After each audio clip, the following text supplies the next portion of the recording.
Bismillahirrahmanirrahim. Walladzina yutawaffawna minkum, orang-orang yang diwafatkan dari kalian. Di sini kata-katanya tidak wafat, tapi diwafatkan. Karena nggak ada orang yang mati sendiri, semuanya dimatikan, kan? Nggak ada orang itu punya rencana saya mau mati sekarang, nggak ada. Ya. Nah, kalau bunuh diri gimana bunuh diri? Bunuh diri itu juga banyak nggak berhasil ya. Jangan dikira bunuh diri selalu berhasil, banyak nggak berhasil juga, ya kan? Itu. Dan dia memang memilih bunuh diri, ya Allah setuju nggak apa-apa kau milih itu. Dan itu kan nggak boleh. Bunuh diri itu berat konsekuensinya. Dalam sebuah hadis yang saya tulis di buku saya itu, yang ukuran hadis itu, kalau orang itu bunuh diri pakai pisau di neraka itu ya nusuk terus ini. Jadi itu ya, naudzubillah min dzalik. Semua orang tahu bahwasanya bunuh diri itu ya nggak bagus. Ini sudah terlalu stres ya. Dipastikan orang yang bunuh diri itu orang yang jarang zikir, dipastikan. Dipastikan orang yang bunuh diri itu orang yang jarang sholat. Kalaupun sholat nggak zikir. Kalaupun sholat dia nggak zikir. Ya, gitu. Gak ingat Allah ketika sholat dan setelah sholat. Dan nggak baca Quran, pasti kalau itu sudah. Mana ada orang yang baca Quran bunuh diri, belum pernah ada cerita. Sejak awal sampai akhir belum ada. Paham ya? Cari data, apakah ada orang rajin baca Quran bunuh diri? Belum pernah ada. Orang bunuh diri karena sumpek. Nah, sumpek itu ada hubungannya dengan otak dan hati. Itu nutrisinya zikir dan baca Quran dan sholat malam dan sholat sunnah. Yes. Orang-orang yang diwafatkan dari kalian, wa yadharuna, dan meninggalkan azwaja, istri-istri. Ini istri bukan suami. Jadi kalimat zaujun itu bermakna istri juga. Azwaja ini istri. Fal yusu, hendaknya dia berwasiat. Ini asbab nuzulnya adalah ya. Asbab nuzulnya adalah diceritakan dari Muqatil bin Hibban. Sesungguhnya ada laki-laki dari ahli Taif datang ke Madinah. Dan dia punya banyak anak, laki dan perempuan. Dan dia juga punya abawahu itu bukan dua bapak, tapi ayah dan istri. Ayah dan ibu. Diartikan abawahu kan, gimana orang punya dua bapak, kan nggak mungkin, ya. Ya mesti berarti ayah dan istri, ayah dan ibu. Wa muratuhu, dan istrinya. Imro'ah juga dimakna istri. Terus kemudian laki-laki famata bil Madinah, laki-laki tersebut meninggal di Madinah. Lalu kemudian kejadian itu disampaikan kepada Nabi. Menariknya apa? Menariknya, lalu kemudian laki-laki tersebut ini fa'atul walidaini disampaikan kepada Nabi. Lalu kemudian yang dikasih warisan siapa? Yang dikasih itu apa? Kedua orang tuanya dikasih warisan, lalu anaknya juga dikasih warisan, tapi istrinya tidak dikasih warisan. Padahal mereka semua ini diperintahkan untuk memberikan nafkah kepada istri dari sisa tinggalan suami. Maka turunlah ayat ini. Wa yadharuna azwaja wasiyatan. Nah, sebagai wasiat fi qiraatin birraf'i ay wasiyatun ay alaihim, kepada mereka semuanya, li azwajihim, kepada istri-istri mereka. Jadi, tapi kalau zaman sekarang kan enggak ya, yang menguasai itu malah ibunya. Anaknya enggak mau tahu kan. Kalau bapak meninggal, rata-rata ya siapa kata ibu kan? Mana ada kita itu minta ibu, malu kan.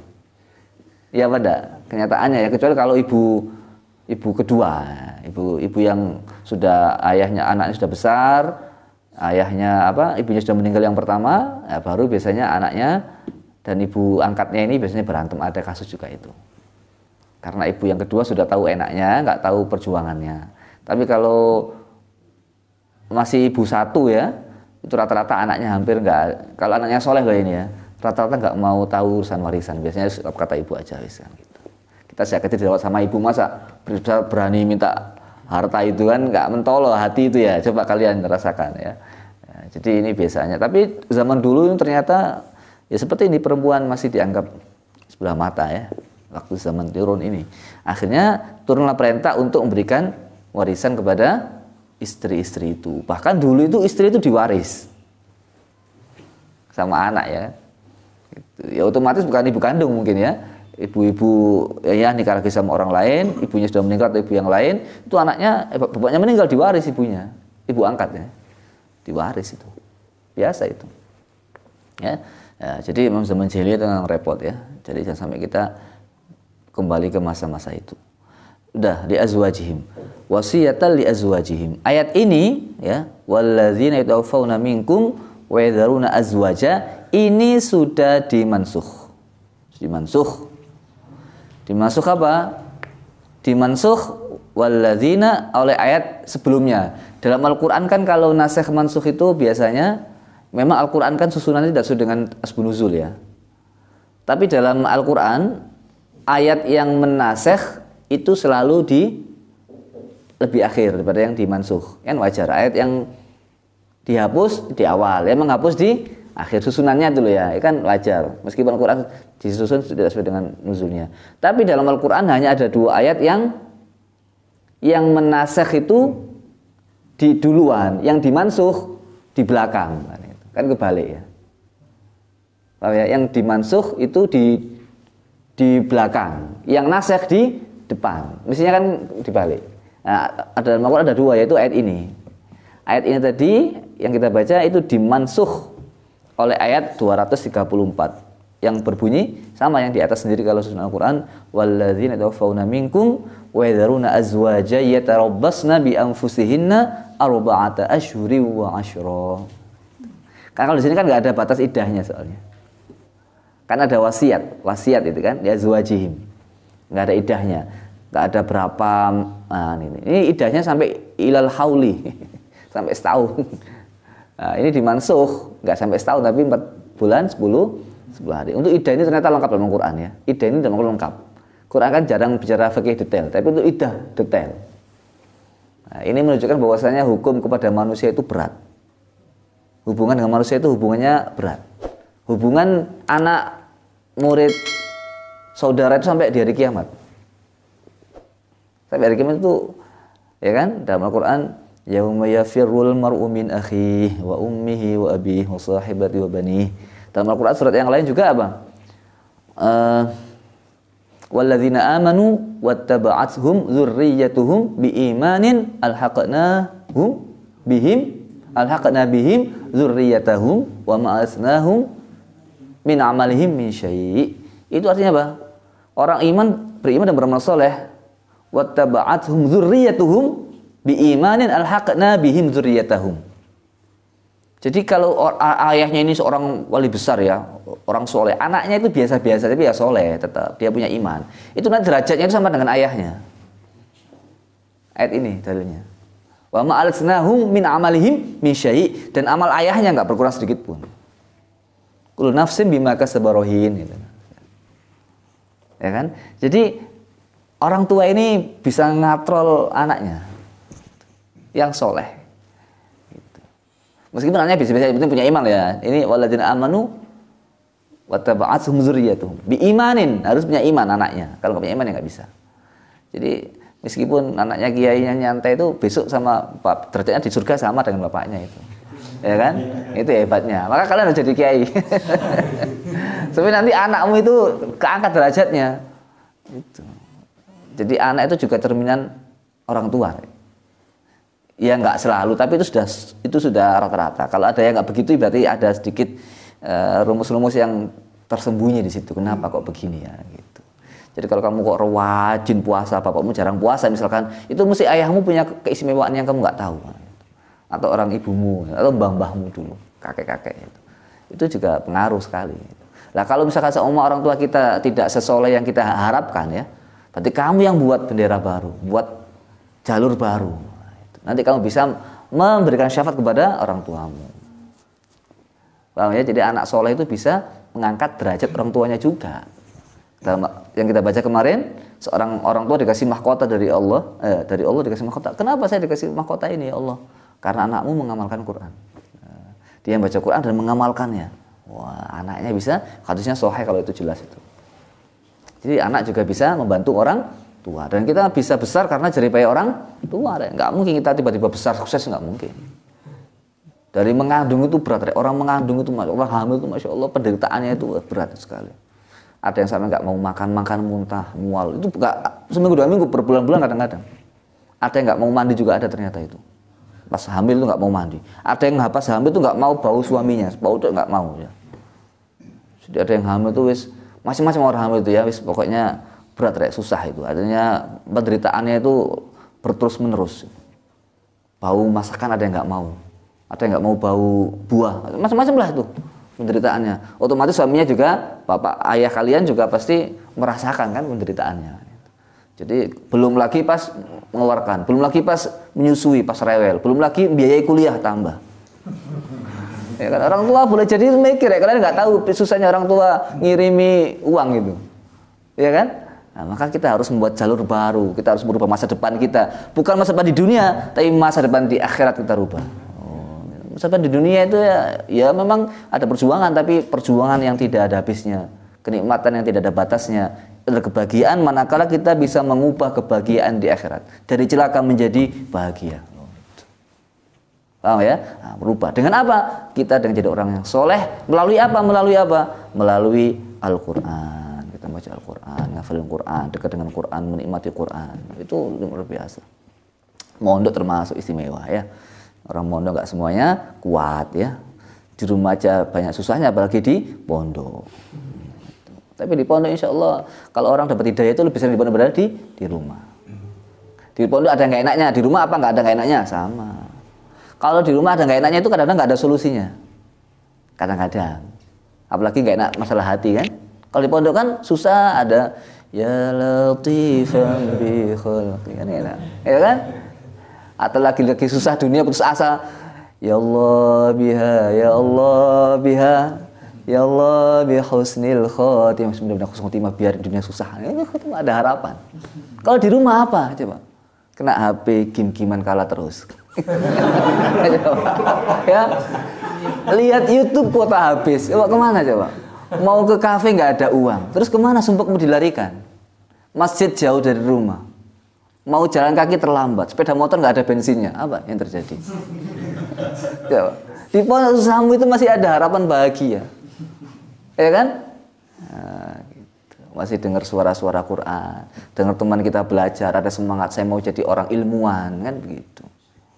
Kita di Malang. Tapi karya kita nyampe di Papua. Kan begitu. Kita di Malang, karya kita nyampe di Aceh. Dari mana? Dari Google orang tahu. Beli bukunya Ustadz. Wah, gitu. Ya kan? Benar. Nah, kita mau bangun masa depan. Bukan masa depan di dunia, tapi hingga akhirat kelak saya bangun masa depan saya. Saya buat rumah di surga, bukan di dunia. Gitu, Rek. Rumah di dunia bisa hancur, kena gempa selesai. Rumah di akhirat nggak pernah goyah oleh apapun. Bahkan semakin megah. Itu yang kita bangun, Rek. Bangun dunia itu belum jelas, bangun akhirat itu pasti. Ya apa tidak? Siapa yang mengejar dunia belum tentu dia dapat. Kalaupun dia dapat belum tentu banyak. Kalau banyak belum tentu puas. Kalau puas dia tidak selamanya. Tapi kalau mengejar akhirat pasti dapat. Sudah dapat pasti banyak. Kalau sudah banyak pasti puas. Sudah puas selama-lamanya. Maka sungguh rugi orang yang memilih dunia meninggalkan akhirat. Dan sebaliknya sangat beruntung dan beruntung dan beruntung orang yang mengorbankan dunia untuk kepentingan akhiratnya. Mengorbankan ngantuknya untuk melek demi kebahagiaan akhirat. Ini istimewa kira. Coba saya tuh melihat kadang-kadang saya tuh kasihan juga. Subuh-subuh belum mandi, muka masih jelek, pakaian juga masih nggak karuan, sudah lihat game, itu pikirannya di mana? Sudah main game, kalah gini terus. Apa bahagianya dunia dia itu? Dikendalikan oleh kotak kecil itu. Ya kan? Masa depan target hidupnya itu apa? Ya kan? Nah, habis lagi. Mata'an ya, wasiyatan li azwajihim wa yu'ta ini. Jadi dimansukh oleh ayat 234 ya ini ya.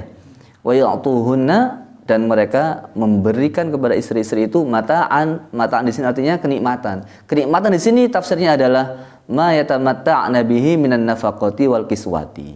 Sesuatu yang mereka merasa nyaman, nikmat berupa nafkah dan pakaian. Jadi kalimat orang kalau punya uang, orang kalau punya pakaian itu dalam Al-Quran juga diakui sebagai kenikmatan. Ya, mata. Nah, itu. Tapi mata'ul hayatid dunya wa ma mata'ul hayatid dunya fil akhirati illa qalil. Sebanyak-banyak harta dunia itu masih sedikit dibandingkan dengan akhirat. Tapi jangan akhirat terus ya. Wis akhirat tok berita atau nggak mau tahu ya. Mau makan sedekah silahkan. Jangan begitu, nggak boleh. Kita harus bangun dunia untuk kejayaan akhirat. Oh, begitu. Paham tak kira? Ya. Kita bangun dunia untuk kesuksesan akhirat. Bangun dunia punya harus dengan ilmu, harus dengan amal. Sudah, ila tamamil hauli sampai sempurna setahun. Oh, jadi setahun ini idahnya. Min mautihim al wajib alaihinna tarabbusuhu. Dari sejak matinya mereka yang wajib menunggu bagi mereka. Jadi menunggu setahun idahnya. Ini kan kelamaan. 4 bulan 10 hari. Ghairu ikhraj ay hala ay ghairi mukhrijatin min maskanihinna. Tanpa merasa payah dan susah keadaan, tanpa mengeluarkan mereka dari rumahnya. Fa in kharajna, jika mereka semua keluar, perempuan-perempuan itu tadi ditinggal mati oleh suaminya, fala junaha alaikum, enggak ada dosa buat kalian semuanya. Ya aulia al mayit, wahai siapa? Wahai para walinya mayit, fima fa'alna fi anfusihinna mim ma'ruf, dari apa yang mereka lakukan untuk diri sendiri berupa kebaikan. Syar'an, sebagai secara syarak. Kata zayuni, seperti berhias. Watarkil ihdad, meninggalkan ihdad itu apa? Mengurung diri dan seterusnya itu ya. Waqat'in nafaqati 'alaiha anha, dan memutus nafkah darinya. Tapi setelah setahun kan ya.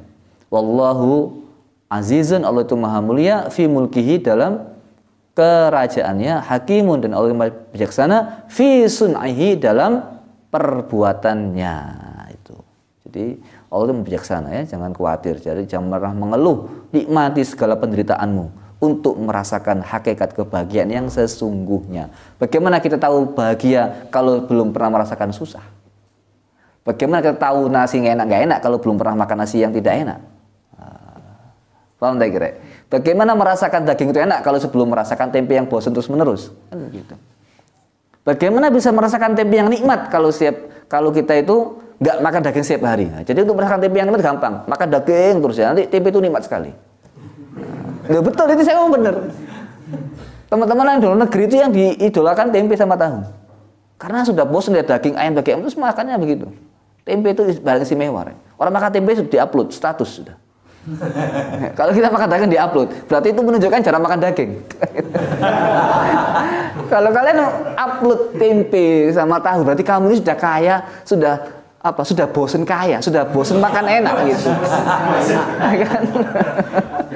Jadi kamu itu sudah bosan makan enak. Oh, berarti anak ini tuh sehari-hari makannya tahu, tempe, pizza, burger itu. Sehingga yang diupload itu tempe goreng, tempe rebus saja. Ya kan? Nah, itu gampang cara mengindikasinya. Jadi orang yang upload makan enak itu berarti dia jarang makan enak itu. Ya. Nah, itu kenyataan loh, Rek. Kenyataan itu. Paham ya? Saya pernah di Syria itu begitu. Di Syria itu tempe itu enak sekali. Karena jarang kita lihat, jarang kita makan. Telur asin istimewa juga itu. Apalagi tahu Surya mau tambah. Ya, itu. Jadi kalian tuh untuk merasakan kenikmatan harus tahu penderitaan.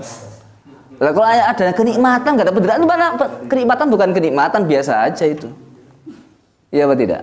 Nah, gitu ya. Wallahu alam. Belum selesai. Sebentar. Wal wasiyatu ini ya. Ini masih sedikit. Wal wasiyatul mazkuratu mansukhatun bi ayatil miras. Wasiat tersebut dimansukh dengan ayat miras. Wa tarabbusul hauli bi ayatin arba'ati asyhuri wa asyra asabiqah, yang saya bacakan tadi ya. Al mutaakhirati fin nuzul, yang terakhir turunnya. Jadi ini terakhir turunnya juga, tidak hanya terakhir di peletakannya. Dan ada dua, surat ini sama surat Al-Ahzab ayat 33 dimansukh oleh yang menasikh itu ayat 33, yang dimansukh malah ayat 52. Jadi nasikhnya itu di depan. Wasukna sabitatun laha inda Syafi'i rahimahullah, tempat tinggal itu sudah tetap bagi perempuan yang tinggal mati oleh istrinya, oleh suaminya, menurut mazhab Imam Syafi'i. Wallahu a'lam bishawab.